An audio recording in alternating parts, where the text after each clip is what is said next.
Hey, everybody. Welcome. I hope that you all enjoyed the panel. Now we have an incredible talk between Jared Robin, our founder here at Rev Genius, and Alina Vandenberghe.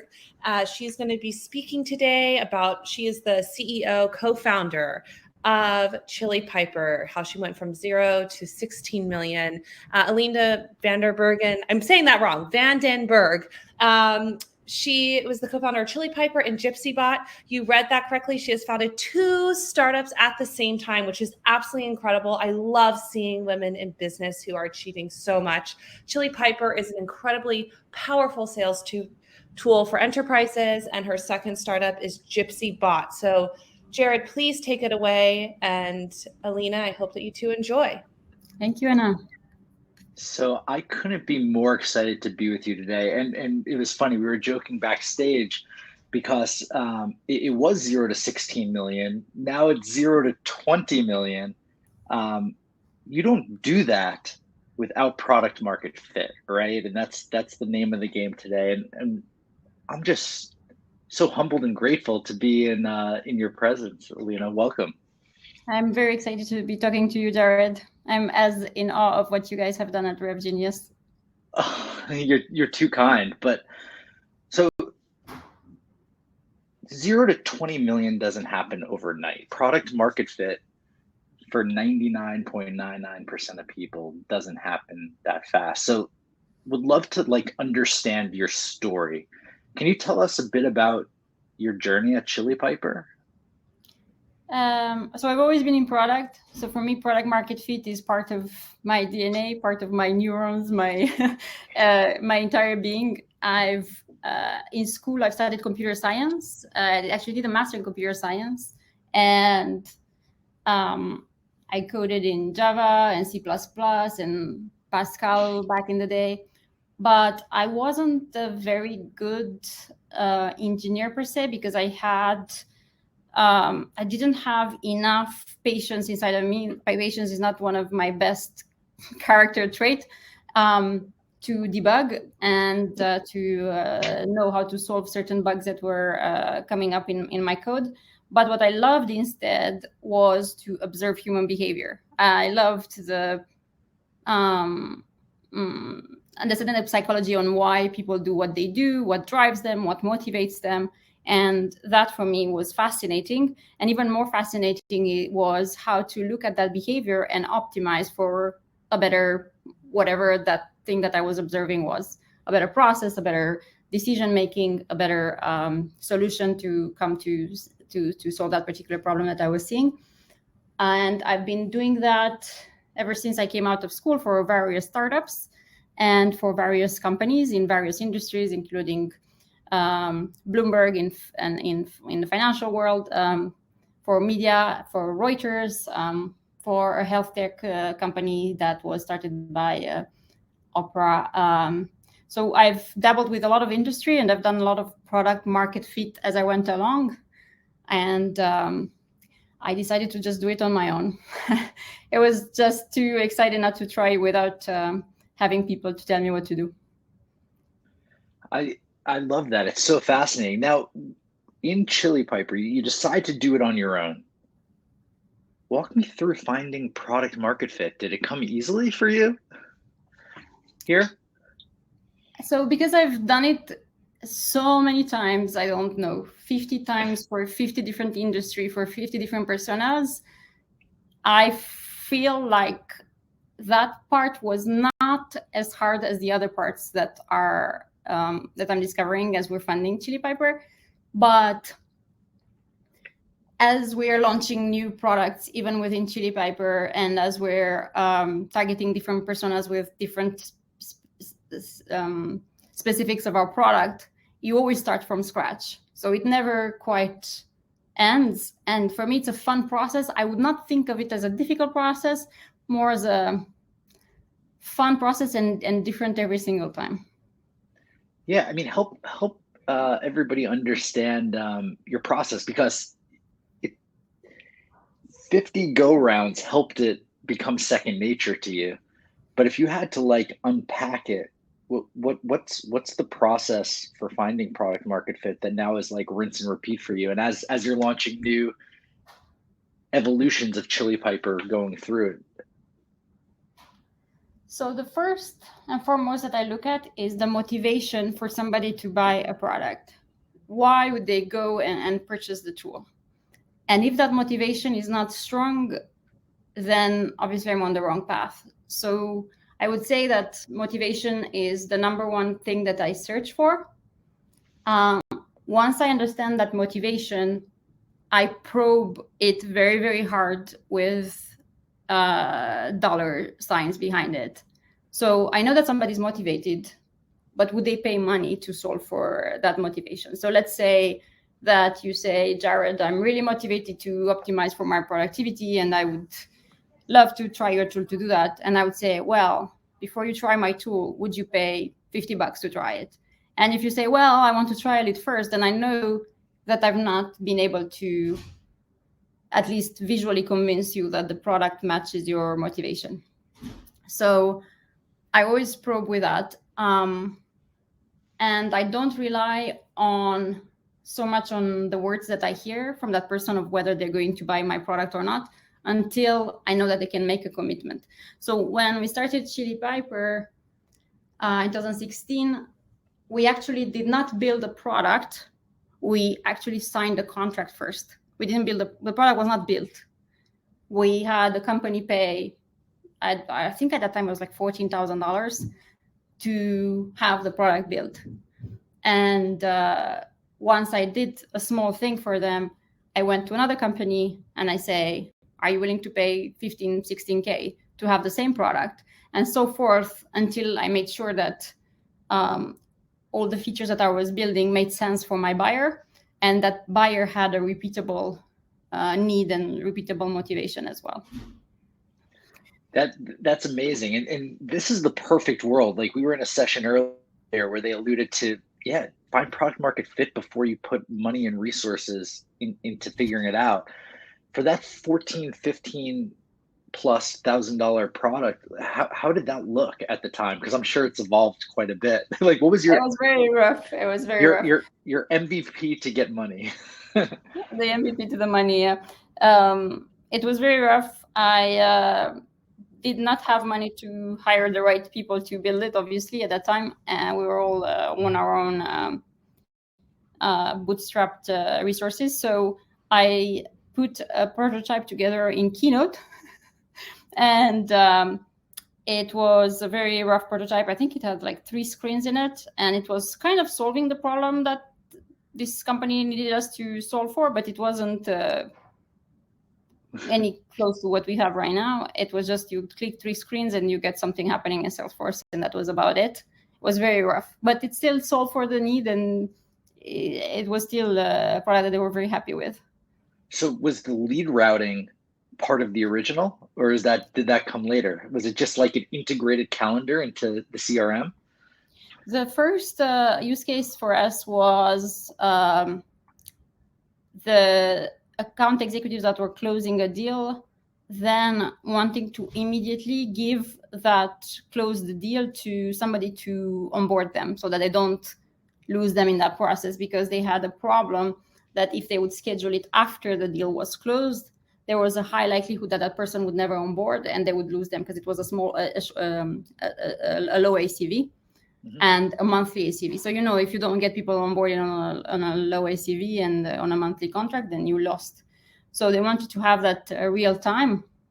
And to have that real time, they wanted to make sure that the onboarding specialists were available and it was an equitable distribution of that real time passing of that customer. And at that time, they would, I don't even remember how it worked, but I think it would just show who was available next. And after you show who was available next, we would just display the calendar, and that was it. It was like nothing fancy in those early days.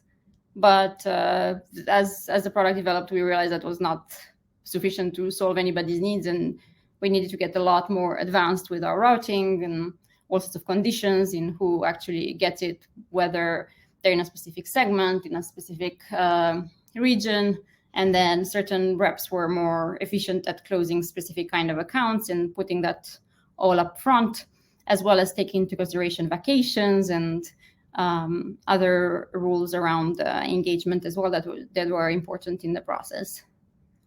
But it was still a product that was working for 50 or so reps that were handing over to 50 or so other reps. Sure. And that's fascinating. I mean, how many clients, paying clients, did you have before you actually built the product? It was, so the first version, it was just one, the 14K, but it was just very rough. The product started looking a lot better after 3. Got it. And as you were figuring it out, right? Did you present? I don't want to lead you too much, but how much did the product evolve from your first person to your third? And how long, as a second part to that, how long did it take you to find true product market fit? So as I was listening to everybody's needs on what they said they wanted, I was more discounting on how they said that they wanted to solve for the problem. And I was trying to understand the why rationale, because everybody was asking me to build something completely different than what we actually have right now. And everybody had a different idea on how the problem should be solved. But I wanted to have, I don't know, I had at least 100 or so discussions with 100 or so sales leaders to fully understand how their team operated, why it operated in a certain way, what was the driver, how they were compensated, how they would spend their time, what were the friction points. And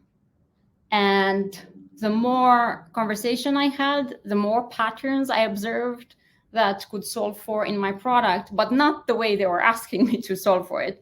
And I've always been a little bit more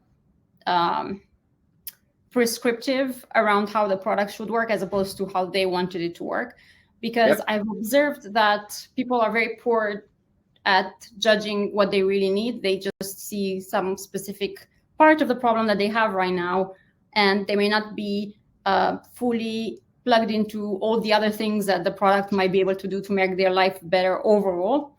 And that's something that someone who works in product learns to do, whether they want it or not, by observing the same pattern again and again. And something else that was interesting is that because I was thinking of it in terms of a founder, as opposed to the persona that was asking me to solve for that problem, I would always see things that were wrong at the core. So for instance, the way Chili Pepper really came out to be was because people would tell me, well, these people come on the form and they ask for a demo, and then we have to follow up with them to get them to book a time with our AE, and we first have to call them, and then we have to qualify them. And, you know, we managed to get, it's a lot better than outbound, because inbound we get to, I don't know, 50% of them. And I said, you mean that you lose 50% of people that come to your website who are ready to buy? That made no sense to me. And said, but yes, we should do it that way, because we want them to be sure that they're qualified and we're going to get our compensation for it. So the more things that we would uncover it like that made no sense, the more our product would solve for. Obviously, it took us a while to convince people that there was a better way, and there's a lot of education that needs to happen as a result, because we were ahead of the problem. But that's the process that we went with. Yeah, the funny line that always comes into my head is Henry Ford, when he made the automobile. If he would have asked the people what they would have wanted, they would have said a faster horse. Yeah. They didn't even realize. So like, that's super fascinating. One question that came in, what was the timeline from the first to the third customer? Like, how fast did this happen? They're really fast, 3 months, 2 months, something like that. We built it really fast. That's incredible. And then is that the point when you figured out that you had product market fit, or when did that point happen where you're just like, okay, time to throw money at this and scale it? So even though the product build happened fast, in those 3 months, I had all this conversation with all these the people in our space, the sales leaders that I would see as people that were doing things really, really well. And I knew that it was the right thing to build after talking to 50 people, and they would all say the same thing about their problem. So I would hear the same thing and the same pattern 50 times. Then I knew we were on the right track. And they would all say, oh, if you'd have a solution to this, I would pay you money right now. That's when I knew that it was real. I love that. And then, I mean, like, what worked and what didn't work for your organization as you started taking that product market fit and bringing it to scale? Because we've built the product the way we've built by talking to sales leaders, VP of sales, chief revenue officers, chief marketing officer, VP of marketing, our product was built specifically for them to solve for their needs. And in the process, our product was not the best fit for it's an enterprise grade product that solves for the enterprise persona. But we had, at least in the first few years, not paid that much attention to the end user as well that was getting the meeting. So that was something that we didn't address, I would think, as fast as I wish I would have had, whether if I started it again. Anything else? Any other good learnings that you've had along the way? I've also assumed that people see the same problems the same way as I do them, as fast as I do, but that didn't happen. So we had to do a lot of education around better processes, about why our tool is needed. And it's something that took a lot longer in terms of educating the market than what I wish it would have been. I think that if we didn't have to do that education on the behalf of our product, that yes, you can put chili piper in, yes, you can double your conversion rates, and as a result, you can get double the meetings. And we'd have to do it again and again with a lot of examples so that we show that it's possible. We're not just saying that it is possible. Look at all these people that have done it. I think we would have been probably at 40 million in ARR by now. Super interesting learnings. Casey gave us a question over here as well. What's a research interview question that most companies miss to ask, but is highly significant and relevant?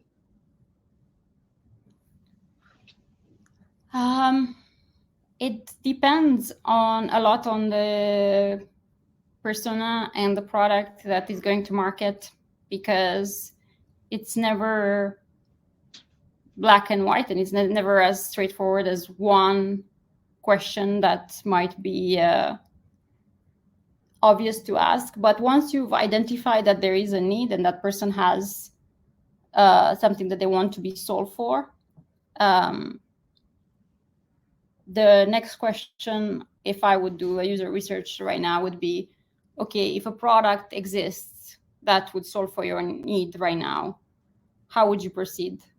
And I would pay $10, I would pay $50.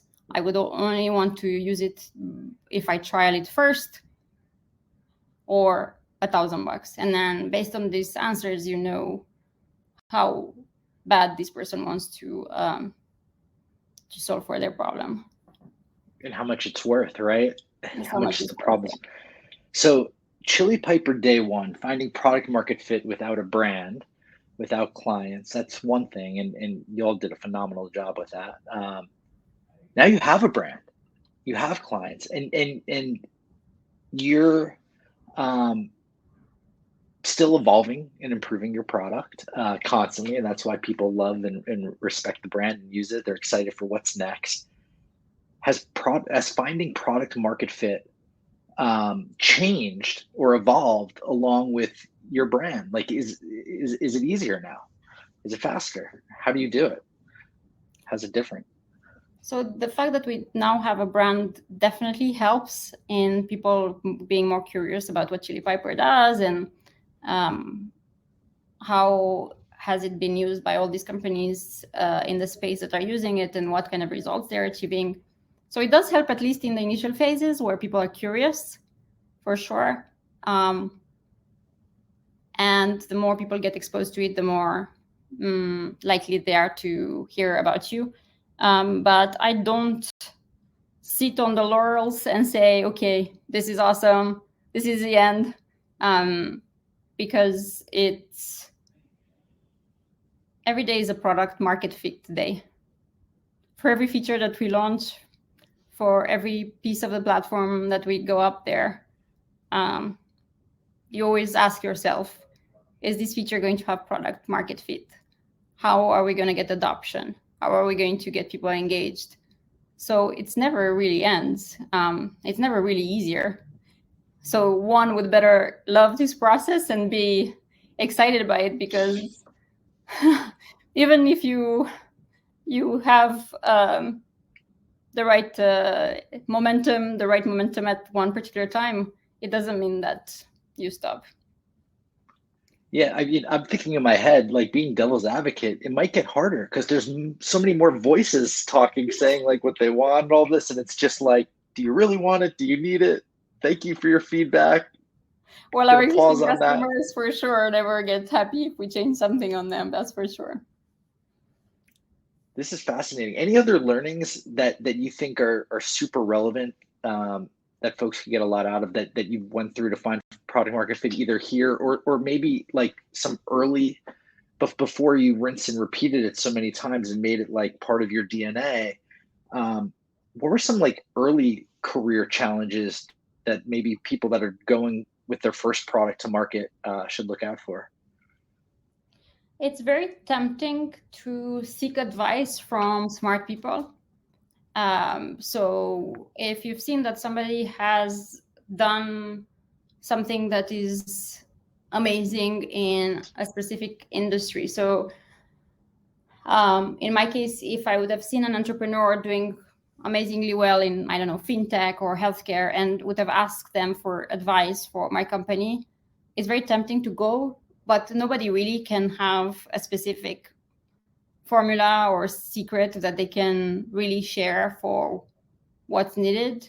However, there is a bunch that there is someone that advice matters a lot in product market fit, and that is identifying the persona that you're addressing in a way that allows you to talk to the persona that does the most work to solve for that problem currently.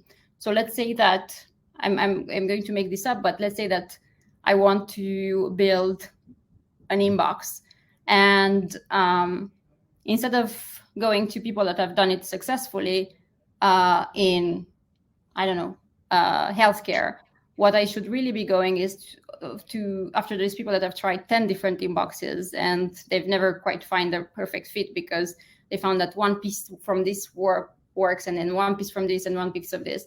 And usually those are people that are more active on social media as well, or in the review sites. And you definitely want to talk to them, because they're going to have information that's very useful in identifying those smaller things that might make your product more stronger than anybody else. So that persona is a lot more valuable in giving you feedback for the work that you're doing to get you on the right track with the exploration. Yeah, I've personally fell into that trap of just asking smart people stuff instead of the right smart people, so to speak, or the people that have gone through it before. Had many conversations, but you know, the good news is you learn from those too, and that's exciting. So I want to take some time to take any questions that come from the audience, and you know, what's next for Chili Piper as well. Anything you could share or care to, like with the evolution, or any new products right now that you've launched? A lot of things have changed for me personally as Chili Piper has grown. I had Sure. this kind of hacker mentality to make sure that we do things really fast in a certain way to make sure that we solve for customer problems and we make them more successful. And I was striving to give as much value back to the customer. And now that we have a larger enterprise and we have all these customers, it forces me to change a lot my processes and my way of thinking to be able to create, as I was telling you earlier, a process and a framework where everything happens at scale without me, and that the teams can be self-sufficient and can operate fast on all sorts of tracks with the right velocity and the right decision-making process. And ideally, we would be so prepared that we can go public one day with the team in its current state. And we're doing all sorts of crazy experiments with our team that might not be seen in other companies. And that also occupies my time, because once you go from market fit to revenues, and those revenues are in the right spot, the scaling of the company becomes one's focus. And it's a lot of fun to do that as well, how to make sure that our employees get the right recognition and the right career path and the right help from a coach perspective, and the right tools to communicate with each other. And that's the part that is now like taking all my mind share, almost all my mind share these days. Yeah, I want to give you a lot of credit for building such an amazing culture that one, people want to work at, but two, help like rinse and repeat, like the operational prowess needed for bringing product to market, but then scaling it, as you said right now. This has been a wonderful conversation. Yeah, I think there's a lot of product market fit in creating a culture that works, and that creates a company that works as well, because there's a lot of experimentation and you're getting a lot of feedback and you're seeing it live as well. And there's a lot of beauty in that. And everybody's a little bit different, right? So our culture kind of emulates through like myself and my co-founder as well. So there's parts of our DNA in it, and then there's some parts of the ideal company that we want to create. That is fascinating. Once you find, and for everyone still here, you find product market fit with a product, but why stop there? Find it with how to develop the best culture to get folks happy, performing well, staying for a long time, and getting promoted as well. Yes, we don't aim for retention, but we aim for full fulfillment and full growth of oneself. And sometimes that means that we help other people. We help people to find other opportunities somewhere else. But for sure, there's a lot of trial and error on company culture, and there's a lot of trial and error in forming a community. And that experimentation is happens everywhere. This has been an awesome conversation, Alina. I'm so happy that we went in multiple directions with it. Thank you so much for joining us, and I mean for building such an amazing organization in Chili Piper. Thank you, Jared. Thank you, Jared, for having me and for have created this beautiful community. Thank you, and thank you everyone for watching us today. Have an awesome rest of the day.